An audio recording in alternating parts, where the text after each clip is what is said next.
जिंदगी और जोंक थोड़े से दूसरे तेवर की कहानी है, मध्य वर्ग केंद्र में नहीं है, इसमें निम्न वर्ग केंद्र में है।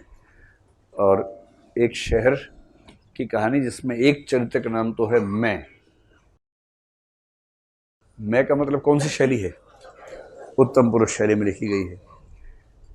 एक पड़ोस में आदमी रहते हैं जिनका नाम है शिवनाथ बाबू, जो समाज के सबसे चौपट टाइप के लोग होते हैं ना, कोई सिद्धांत नहीं, अपने फायदे के लिए कुछ भी कर गुजरना, अपनी हर मक्कारी को सिद्धांत की आड़ में छिपाने का प्रयास करना, वो सारे के सारे काम जरूर करते हैं। उनके प्रतीक हैं शिवनाथ बाबू। फिर एक लड़का इस कहानी के केंद्र में, जिसके बारे में कहानी है, उसका असली नाम तो है गोपाल। पर गोपाल को एक खास कारण से गोपाल कहा नहीं जाता है। उसकी वजह है कि शिवनाथ बाबू के दादाजी का नाम भी गोपाल था, तो घर की औरतें कैसे गोपाल बोले, तो इसलिए उसका एक नाम रखा गया है रजुआ। रजुआ, ठीक है। ये जो पूर्वी उत्तर प्रदेश और बिहार की तरफ जाएंगे, मतलब अवधी और बिहार की तरफ जाएंगे, तो वहां जब किसी का अपमान करना हो या जब किसी का सम्मान न करना हो,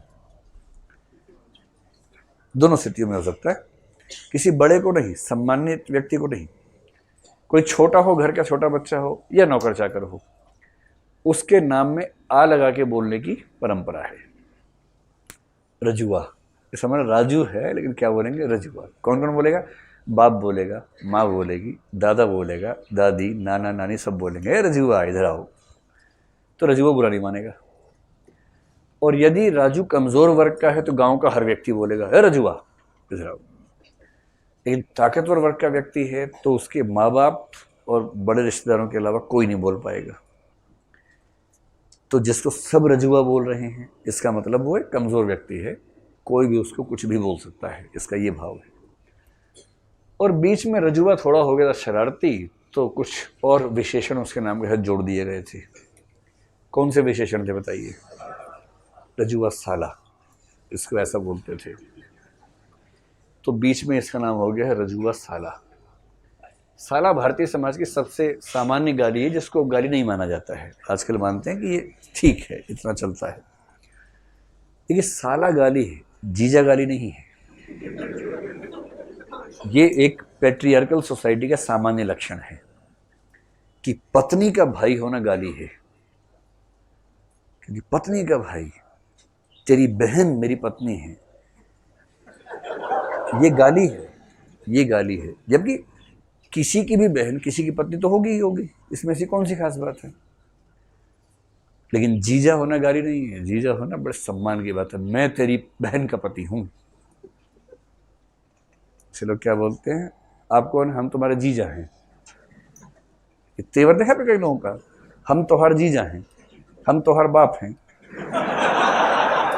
कभी सुना कि हम तुम्हारे बेटे हैं, हम तुम्हारे साले हैं? कभी नहीं सुना होगा। मौसा हैं, फूफा हैं, कभी नहीं सुना होगा। भारत में मर्द होने का मतलब दो ही रिश्तों में होना है, बाप और जीजा। इन दोनों को इतना अवैध सम्मान और अवैध ताकत प्राप्त है जो डिजर्व नहीं करते ये लोग। जीजा जब जाता है ना अपने ससुराल में, तो उसका तेवर ही लग जाता है वहां पर। घर में कोई पूछ भी नहीं करता उसको, लेकिन ससुराल जाते लाड साहब ऐसे फैल जाते हैं। 3 ठो सालियाँ आएंगी, रोटी देंगी, 1 ठो साली पंखा चलेगी, और बोलेगा पंखा ठीक से नहीं झल रही है आप, क्या बात है, छोड़ दें आपकी दीदी को। तो उसके बाद फिर और जोर से पंखा चला जा रहा है, क्योंकि जीजा जीजा है। आतंकवादी है बेसिकली, जो एक रिश्ते में आ गया है।